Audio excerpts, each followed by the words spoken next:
Koks didelis kotas. Kotas. Ne, tiesiog mano rankytės labai mažytas yra. Pabandyti išmyšti visą savo vardą sniege. Gerbėmieji, ar visi pasiruošę? Taip.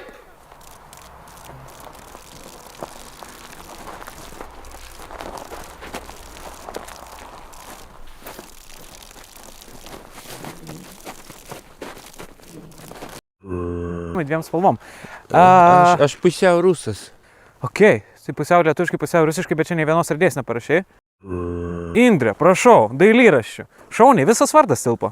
Nu, parašiau, kas aš esu realiai. Nu, gerai,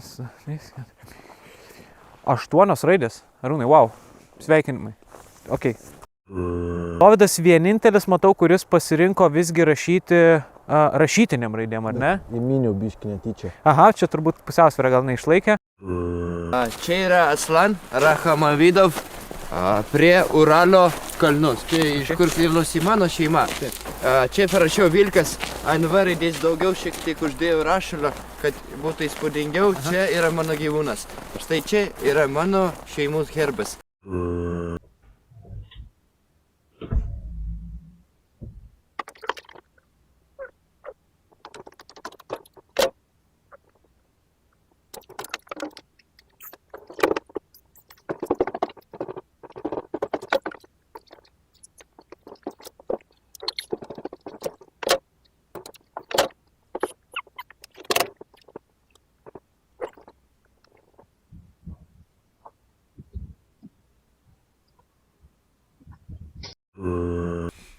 Ką tu, Arūnai, galvoji?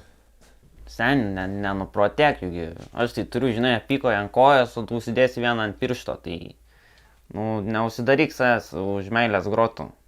Vertink laisvę. Nes manau, jūs nesuprantate tiesiog, kad mes mylim vienas kitą ir kad nesutiktų, jūs tiesiog pavydyt mums ir viskas. Nenuprotėk, Hagridas. Aš einu paklausiu, ko nors, kas supranta šitos dalykus. Skaitykit žodžiais.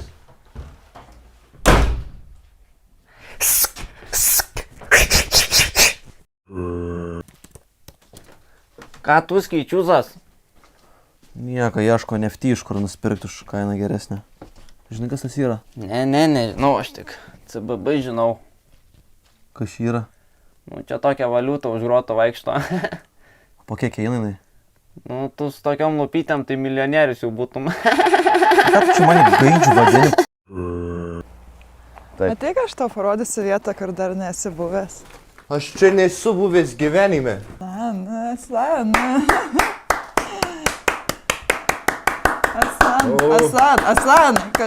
Aslan, kodėl tu ploji? Aš nežinau, aš galvoju, kad čia taip reikia daryti. Ir tada matomai vyko kažkoks konfliktas, kažkokia konfliktinė situacija. Ir tada man keista, kad trečias paršelis jis nesipriešino visiškai vilkui. O Vilkas baisus, supranti. Ir tada aš manau, kad vyko kažkoks apsvaiginimas. Chloroforma, kažkas buvo panaudota tikrai ant to trečio paršelio. O tai tada jau dūrė? Ne, čia jis tai profesionalas. Jis pirmą pasiruošė celofanu, jį viską išdėjo, kad kraujas nesitaškytų. Ir va tada pasiėmęs peilį, paėmė taip stipriai, susiėmė, kad būtų tvirtas gripas.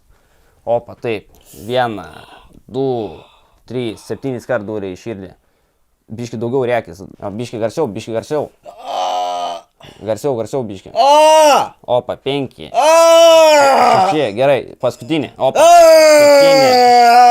7, bet 8 buvo dar jausi kažkodėl. Opa!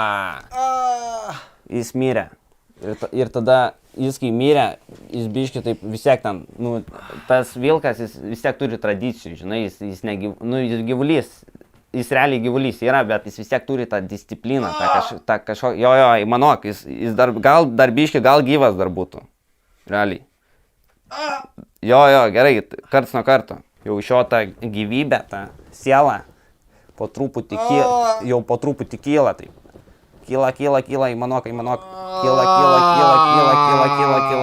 jau kažkur išėjo, mirė, jau tu mirėjai, viskas. Supranti, jis iškraujuoja, tai jau tada jau po to jau biškai jau ne skurdėk čia, nesikrūtink. Gerai, viskas, jau užteks. Jo, gerai, tai karočią tas mirė. Ir tada, kas matomai vyko, tą akimirką, tai vilkas suprato, kad jau jis miręs, patepimas. Ne, jis jau miręs. Jau neįmanuok jau.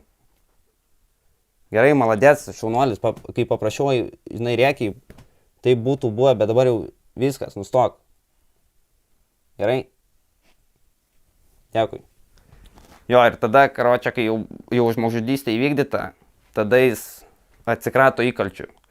Tai paima gal kokią pirštinę įsiema ar kažką, gal net su rankovė. Viską nutrina. Įkalčių nėra. Ir tai vilkas padaro nuostabų nusikaltimą. Ir tai yra 3 paršelių istorija. Nu, ta prasme, čia tikrai mano tema yra. Nu, čia yra, čia tikrai aukštas menas, galiu jums čia tik pasakyti, man labai patinka. Arūnas? Arūnai, pasižiūrėkime, už ką balsavai tu. Aš balsuosiu už tikriausią bachūrą čia.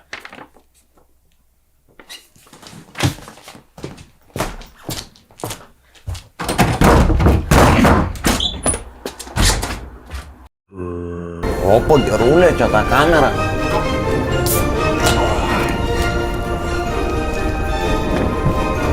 Manau, nieks nepasigės. Dovydai, namai dega. Ne, eik, aš pabūsiu.